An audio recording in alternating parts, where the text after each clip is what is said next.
Now residing with my parents, the realization hit me hard. My marriage, once believed to bring happiness, had only been a facade. My husband, whom I trusted, turned out to be using me, and I felt betrayed by my in-laws. The mother and Sue, oblivious to their naivety, seemed oblivious to the practicalities of life. Faced with the threat of being kicked out, I questioned the essence of being a family with such people. The decision was clear. I needed to take charge swiftly. Reaching out to everyone, I initiated preparations for the next chapter of my life. As for the household items, I arranged for a service to pick them up the following day. Furniture and appliances were taken away, prompting a panicked response from my husband. I am Michelle Thompson, a 35-year-old woman who has been working from home since college. Despite a monthly commute, I am a full-time employee thanks to the accommodating nature of my company. A motorcycle accident during my college years left my legs disabled, confining me to a wheelchair. Despite ongoing rehabilitation efforts, the prospect of improvement remained bleak. Embracing my condition, I had initially resigned to the idea of lifelong singleness. However, a blind date arranged by friends reintroduced the desire for companionship. I met Ken, my now husband, who, despite being 5 years my senior, exuded youthful energy. His straightforward demeanor, though bordering on rudeness, intrigued me. Ken's genuine curiosity about my life in a wheelchair set him apart, and I appreciated his unfiltered interest. Despite societal norms, his bold inquiries made me feel seen and understood. As we continued dating, I convinced myself that happiness awaited me with Ken. Blinded by the prospect of a lasting connection, I eagerly accepted his proposal after just 6 months of dating. Immediately after our marriage, things took an unexpected turn. Ken and I decided to move into my standalone house, which, despite being a rental, was relatively pricey but exceptionally wheelchair-friendly. It seemed the previous tenant had made the place more accessible, and Ken appreciated the spaciousness. Since I spent a lot of time at home, I naturally took on most of the housework. Occasionally, when I asked Ken for help, he would dismissively claim exhaustion, refusing to lift a finger or assist me in the bath. Despite managing on my own, bathing took longer, and I reminisced about the days when a caregiver visited twice a week to help. Frustrations mounted as Ken neglected to put away bath items, making the process even more time-consuming. Pleas for understanding fell on deaf ears as Ken failed to recognize that the house's design catered to my needs. It became evident that Ken's initial attraction had been to the house appliances and my ability to handle chores despite my disability. His unemployment and nightly partying further strained our relationship.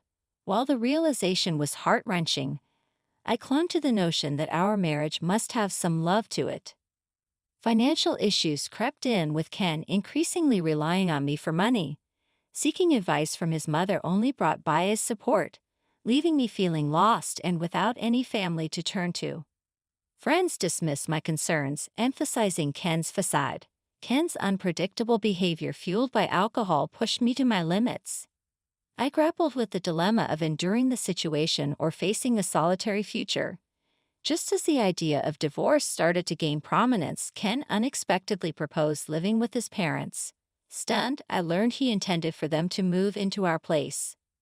While I understood the desire to be near aging parents, their good health made the proposition perplexing. I couldn't comprehend why Ken's parents were considering moving from their own home to ours. Did they genuinely need to stay here? With 4 people in the house, it would be cramped, and given that I work from home, it would be quite inconvenient. "You're always thinking about yourself, huh? I never thought you were this selfish," Ken accused.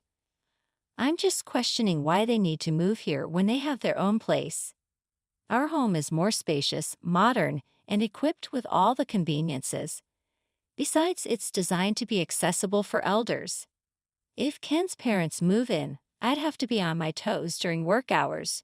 While Ken is rarely home, his retired parents would likely be around a lot, sharing the bathroom and kitchen. I'm slower than most people, and I can foresee the challenges of such a living situation. Can I have some time to think?" I asked, You better hurry up, we don't have much time, Ken retorted. Despite his claim of limited time, Ken wasted no time. At a weekend, he brought his parents over, making me suspect they had been planning this move for a while. You know, I've been thinking, maybe you should consider a facility, Ken's mother suggested. What? I couldn't believe what I was hearing. A facility for me? Yeah, it's a big idea, right? You have your own limits. In a facility, they take care of everything. It became apparent that Ken wasn't just contemplating his parents moving in. He was also considering sending me away. I'd visit you from time to time. That statement jolted me awake. If not now, then when, Ken? What am I to you? Your wife, right? Would you really tell your beloved wife to go to a facility? Hold on, when did I say I love you, Michelle? Ken's words flushed my face with anger. This guy Ken was using me. Wasn't it my fault for letting it get to this point? I thought I had to draw a line. Then even more shocking words came out of Ken's mouth. In this house, I'm going to live with my parents. You, an outsider, can go live in some cheap facility. What did you just say? I looked to his parents, hoping for support, but they just had eerie grins on their faces. Why are you laughing? What's the big deal? Were they targeting my home even before our marriage? Things have been escalating too fast lately. I need to evict these people. Please leave. What? Leave now? How can you talk to my parents like that? I felt like I saw the real Ken. He was yelling at me with such fury. If he cares so much for his parents, why doesn't he earn his own money and build them a house? Why does he have to take mine? My head felt like it was on fire. It's okay, Ken. Michelle must have been shocked since we came unexpectedly. His mother said, we just came to check the place today. Yeah, we need to check before moving in, Ken added. Looks like there are more appliances than last time. Seems comfy to live in. They were genuinely here to take over my home. In an attempt to steady my nerves, I took a deep breath, inhaling oxygen. A sudden question lingered in my mind. If I leave, how are they planning to sustain themselves? His parents rely on a pension, and Ken is just a part-timer. I'm covering all the rent and living expenses. Who's going to handle the $2,800 monthly payment? Do his parents assume Ken is covering the living expenses? Disregarding my concerns, his parents cheerfully departed with Ken following suit. I'm going to stay at my parents' tonight, he said. Hold on. We need to talk, I interrupted. There's nothing to talk about. I, the man of the house, have decided. Left alone in shock, I couldn't linger in that state. I promptly contacted a real estate agent I knew. When Ken returned the next day, he saw the organized belongings and chuckled. Oh, started packing. Found a place to move to already? Yes, I have, I replied. Ken appeared genuinely surprised by my swift response. And here's the card of a divorce lawyer. Here you go, Ken. From now on, let's communicate through the lawyer. Why? If you're kicking me out, there's no point in being married anymore, right? Ken looked as if he had been hit by a ton of bricks. He hadn't anticipated my swift mention of divorce. You can't live without me, right? I don't understand what you mean. Who else would marry you? It was at this moment that I realized how arrogant and overconfident Ken had been. He approached me, assuming I was a lonely, disabled single woman. I'm independent, have money, and never struggle with my living. Plus, I stay home all the time, so I handle all the chores for him. I'm the ideal woman. Money keeps coming in even if he doesn't work. He thought I wouldn't leave because I couldn't find anyone else. That's why he was shocked when I casually brought up divorce. Why? You know, if you divorced me, you might be single for the rest of your life. Well, if it means living a married life with you, I'd rather be single forever. Whether I spend the rest of my life alone isn't for you to decide.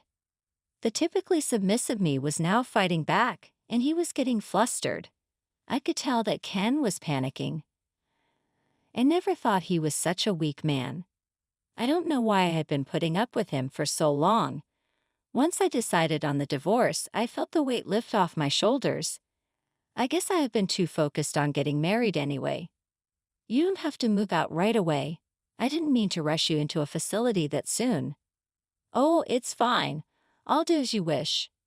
Don't worry, you won't find a place that fast. Think it over, okay? I've already secured a place, so it's all right. What? Wait a minute, isn't this too soon? Observing Ken's shifting attitudes from smugness to panic only heightened my irritation. Calmly, I explained, the facility staff are informed and know about my situation, so everything's fine. Wait, when did you even set all this up? Were you preparing all along? Ken questioned. Yes, even before I met you. In fact, I had been considering my retirement and had an eye on a particular facility, more like a condo. After an injury during my hospital stay, I delved into various investment books, diversifying my investments between my salary and my parents' inheritance. The facility I had my eye on, I had already purchased and have been renting it out for income. I never mentioned this to Ken. It's my hidden asset. We don't need to get a divorce. I get it, you can stay here. Let's live with my parents. Do you not get it? Why would I ever do that? He seemed pretty dense even after bringing up divorce. He still believed he was the only one for me. Sorry, but my mind's made up. What's your problem? You're so selfish. If you come crying back later, it's not my problem. I won't be, so don't worry. Ken fell silent, deep in thought for what seemed like hours. During that time, I started packing up my things. Then I heard Ken making a phone call, likely talking to his parents. It seemed pathetic to rely on them for such decisions. Eventually, Ken approached me. Fine, we'll get a divorce. Just leave quickly, he said begrudgingly, perhaps realizing he might miss having me around like a housemaid.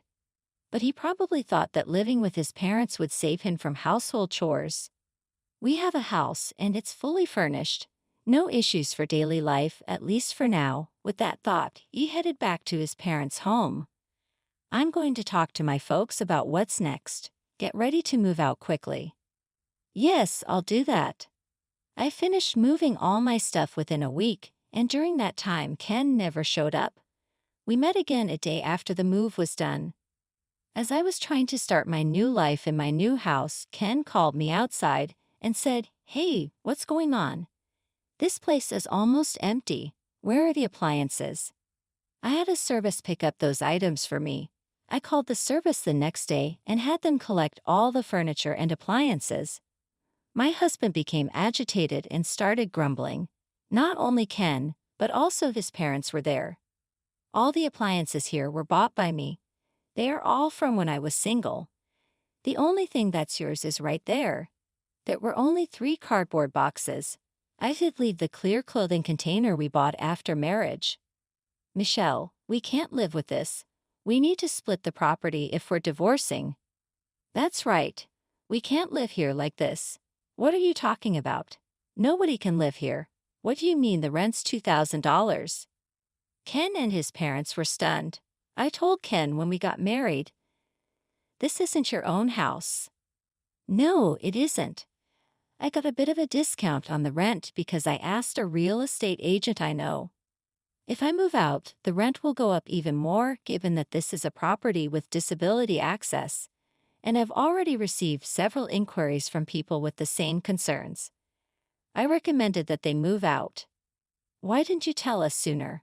What are we going to do now? Ken's mother was notably agitated. I don't know. I did tell Ken. I didn't hear about it, Ken said. I'll sue you, Ken threatened. I saw that coming. Honestly, from an outsider's perspective, it might look like I selfishly got a divorce, broke the lease, and took all the furniture and appliances.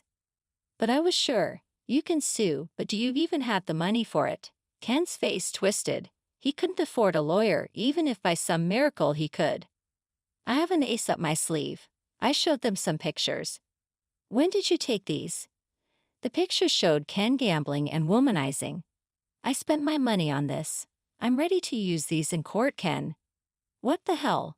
I thought everything was going well. His parents were particularly agitated. What's going on? Then suddenly Ken started to apologize. I'm sorry. Please come back, I need you, Michelle. You're the one who kicked me out. We're already divorced, so what are you talking about? Besides, you don't love me, do you? If that's the case, I'll just leave then. This time even Ken's parents began to apologize. We don't have a place to live anymore. What do you mean? Our house got foreclosed on. Turns out Ken's family home will be repossessed in a few weeks. They've gone bankrupt. The debt that his father accumulated grew like a snowball and became an amount that's impossible for retirees to pay. Ken, who used to receive an allowance from his parents when he was single, probably thought he was in trouble and decided to get married hoping for support. Now I understand why his mother was so kind before we got married. I can't help you now. We're strangers. Even if my folks and I end up homeless, are you okay with that? You brought it on yourself, didn't you? Ken's ulterior motive was clear as day. I firmly told him I had no intention of giving him even one piece of furniture or electronics. Please don't say that. Have some mercy. It's too late for apologies. Now sort it out on your own. That's why I'm asking. I can't sort it out. I told Ken and his father, who were so persistent, that if they couldn't pay the rent, they should move out. The place is in my name, so if I cancel the lease, that's the end of it. Evicting them was easy. In the end, even if the lease was transferred, Ken probably couldn't afford to live here. I heard all of this from the real estate agent.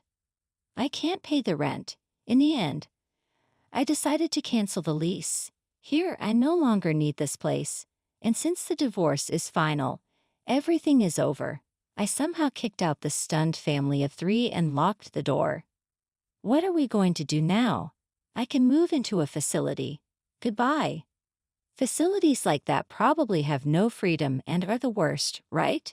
Good luck in that crappy environment. Maybe Ken felt unsatisfied not having the last word because he spat out those bitter words. I ignored Ken and his parents and left the scene. But Ken wasn't going to stay put. A few days later, he showed up at the facility where I had moved. Hey, what's this about? Looking at the facility where I was, Ken looked like he was about to faint. It's not a crappy environment at all. It's a luxury facility worth $1 million.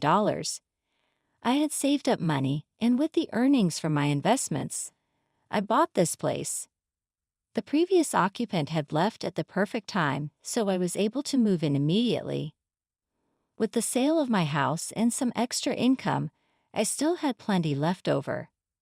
This facility is top-notch, with doctors and helpers on site. The floor plan is just like an apartment, with plenty of privacy. The room is a 3-bedroom, so families can live together. There are even couples and families living here. I can call a helper with the push of a button, and there's assisted bathing every day. I originally thought of this as my final residence, but I'm glad I made the move. You had this much money then? Why? I really don't want you coming all the way here. We're strangers now. Please leave. Then Ken suddenly started acting all sweet toward me. Honestly, it's creepy. Can't you just let me live here? What are you talking about? That's impossible. We're divorced. Face reality. That's why. Let's get remarried. I'm living in a motel. Now, isn't that pitiful? I can't get a job because I don't have an address at the motel. He's such a smooth talker. He seems to have quickly abandoned his parents. In the end, he only thinks about himself. Why? Why don't you take a look in the mirror? You look pathetic living off your parents at your age, becoming a freeloader after marriage, and now begging on the streets. Ken's face turned bright red. You're not ashamed to be clinging to your ex-wife. Look, everyone's watching, aren't they? Residents peeking from their balconies were watching. Actually, I had asked them in advance to look out if my ex-husband came to visit. I thought Ken would surely come looking for me at least once, either to gloat over my miserable state in the facility or to beg. The residents were very cooperative. They purposely looked at Ken with pity. It's like a real-life drama. I want to applaud them. Ken finally noticed the stares and seemed to realize how embarrassing he was being. I won't ask anymore. With a pale face, he muttered those words and disappeared. I don't think he'll come here anymore. Later, when I went out, I ran into my mother-in-law working at a supermarket checkout. My father-in-law was a janitor and my mother-in-law was a cashier. As soon as my mother-in-law spotted me, she turned her face and tried to hide. She was being scolded by a young employee for her attitude. Ken was apparently introduced to a job by someone he met at the motel cafe and was being exploited at a very low-paying job site. I frequently host home parties and live happily every day with people from the same facility. I also became good friends with other wheelchair users. If I had known such a community existed, I would have moved here sooner. I found the time to attend physical therapy sessions. My current goal is to get my legs moving on my own. I lead a fulfilling life both at work and in private.